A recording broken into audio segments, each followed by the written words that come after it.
So, the translations are out for My Hero Academia Manga Chapter 346, and let's just say that in this chapter, the heroes will have their hands full handling Shigaraki with only a handful of heroes. And one question pops up: will the heroes be able to win this fight hands down, or will this fight get out of hand? Well, you're going to just have to watch this video to find out, but first, right after this.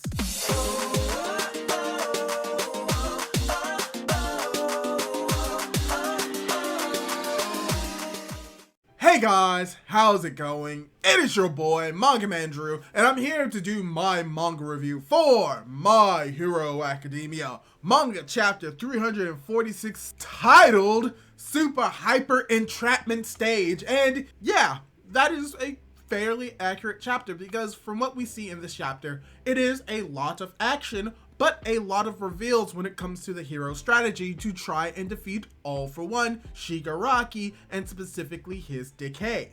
Because overall, we get something that we really don't get a whole lot of in like My Hero Academia, and it comes down to just really intricate plans and strategies used by the characters in a grand scheme. Where yes, we've seen characters use strategy in fights, but this is probably the best that we've ever had within the entire series because it relies on a whole bunch of moving parts, both literally and figuratively, working together to have this all go off without any problems, you know, besides the fact that Deku isn't here.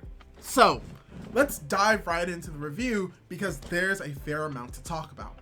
To start off, the chapter begins with the reveal of the heroes that are going to engage Shigaraki in the fight, where, just as I predicted, Midako, Nejire, Edgeshot, as well as Tamaki were here with Bakugo and Best Jeanist to fight off Shigaraki. So yeah, that's something that I predicted was going to happen based off the information from last chapter, and we do have the characters coming to the realization that Deku isn't here and that this may be a problem. Everyone besides Midako, because all she cares about is fighting. But as they are having this conversation, Shigaraki comes to a realization that the area that he's in right now is in the sky, he's floating, and that he's all alone.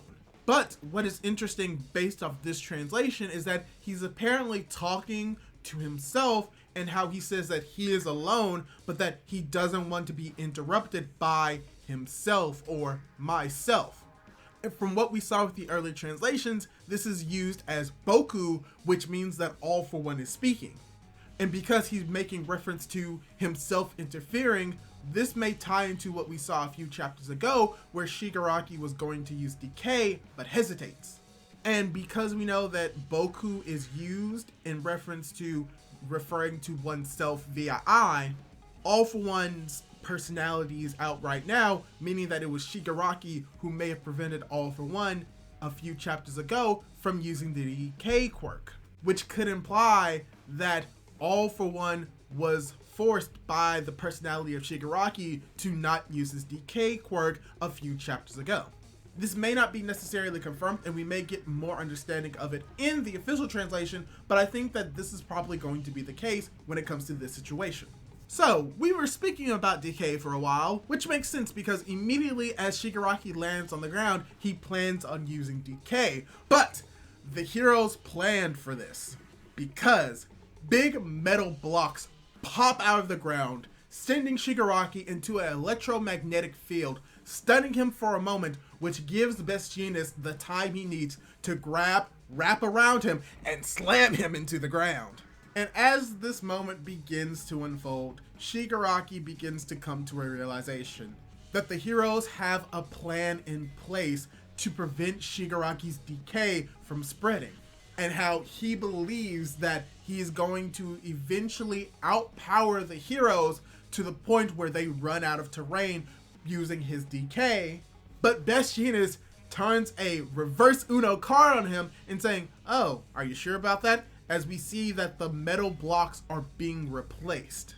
As Best Jeanist tells Shigaraki that this is the place created for him to be a coffin in the sky. And from here, this is where we get a better understanding of what is going on with this UA Flying Fortress and what specific mechanisms are in place to have it to function at all.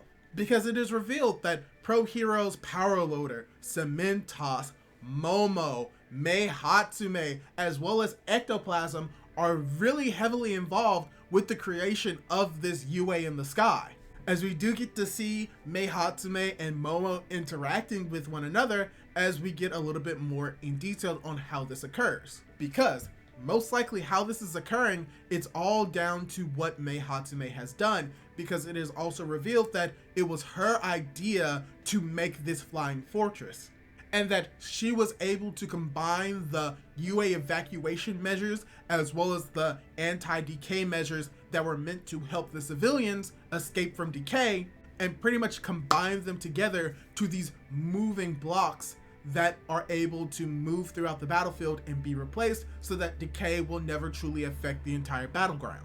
And that how it's done was with the idea of Mei, Momo being able to use Lunch Rush's food to create these metal blocks, as well as having Power Loader, Cementoss, and most likely Ectoplasm actually building and replacing these mechanisms whenever they are destroyed by decay. So this is very cool because we're getting to see these heroes working together in tandem in a way that couldn't have been done on their own. So this is very cool because we get to see these individuals using their quirks in ways that they probably couldn't have done so by being more traditional heroes fighting off one bad guy or one villain at a time. That the combination of their strengths is what is keeping Shigaraki and his decay at bay, and that's so cool to see in the series, but that's not the only thing. Because it is also revealed that for them to even do all of this, they need a huge power source, and they've established that when it comes to the supply routes for electricity and product, that it has been separated. And it is revealed that Kaminari, Fukudashi, and 2 other students at UA who have electric type quirks are actually used as the power source to power the electromagnetic barrier and most likely the entirety of this UA flying fortress. As we get to see that Kaminari and Fukudashi are so excited and are giving it their all to this plan. So it's very cool to see this in particular because this is something that we were foreshadowed or something that happens in their world. People who have quirks like Kaminari's or could produce electricity like Fukudashi are rare but very useful because they help provide electricity to all of the people in Japan most likely. So it's cool to see that that was something that was introduced in USJ finally coming to fruition now, which is amazing. And ironically enough, this kind of shows how All For One's plan to hoard resources via quirks would have been effective, as we see that these same quirks that All For One probably would have hoarded is actually being used against Shigaraki and preventing him from being able to use his quirk properly, aka decay. So yeah, it was very cool to see that being established and getting to see all of the heroes working together in tandem using their quirks in creative ways just to fight off Shigaraki, just showing how powerful of a foe he is. And as this comes into fruition, Shigaraki begins to think to himself that, oh, it doesn't matter, you can't destroy me, I have all of these quirks, as he's about to use Impact Blast, but he fails, where we get another major reveal.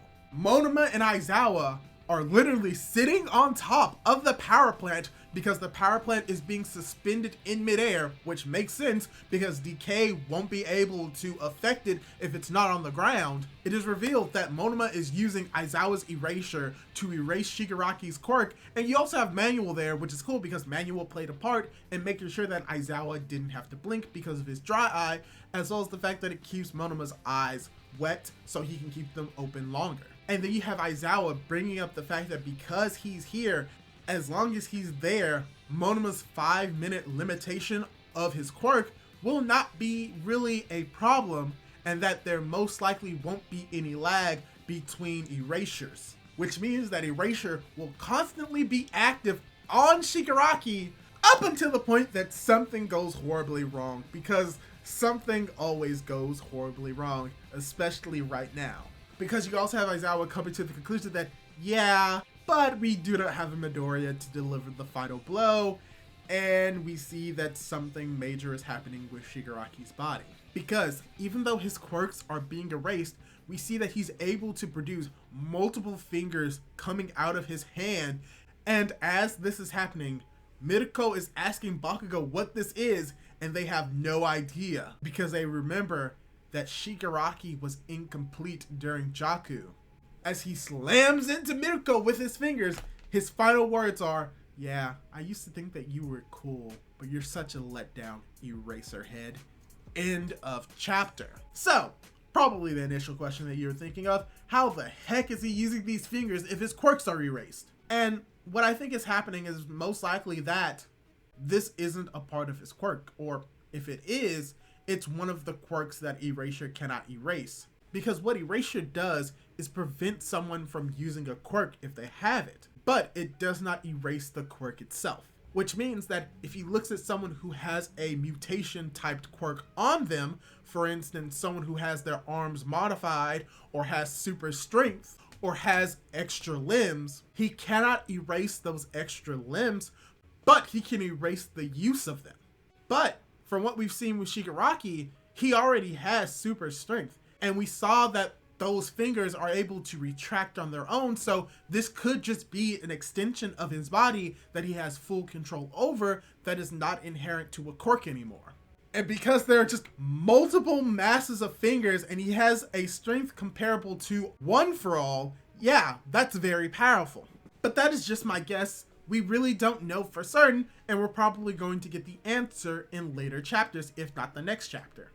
But overall, I really did enjoy this chapter of My Hero Academia. There was a lot of callback to older stuff when it comes to Kaminari and the use of his electric quirk as a power source. There was cool combination of powers with Lunch Rush, Creati, and how Ectoplasm, Power Loader, as well as Cementos plays their roles in making sure that the barrier stays active and make sure that the metal plates are always there to propagate and make decay less effective.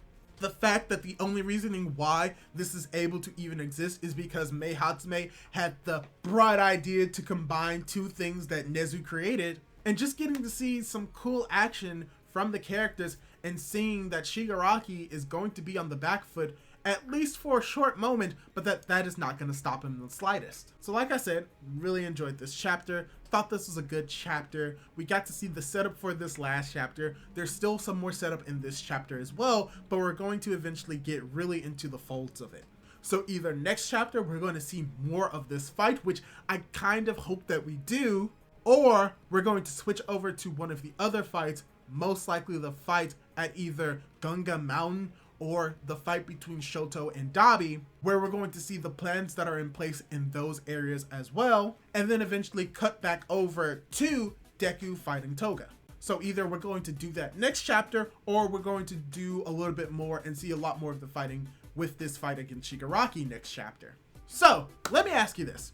What did you think of the chapter? Did you like it? Did you dislike it? What do you think of the hands or the fingers coming out of Shigaraki? Do you think that it makes perfect sense for him to have them, or do you think that it's just BS? Leave your thoughts down in the comments down below. And don't forget to subscribe to my YouTube channel if you want to see more content like this. Do all that cool jazz, and hopefully I'll be able to catch you in my next video. Goodbye!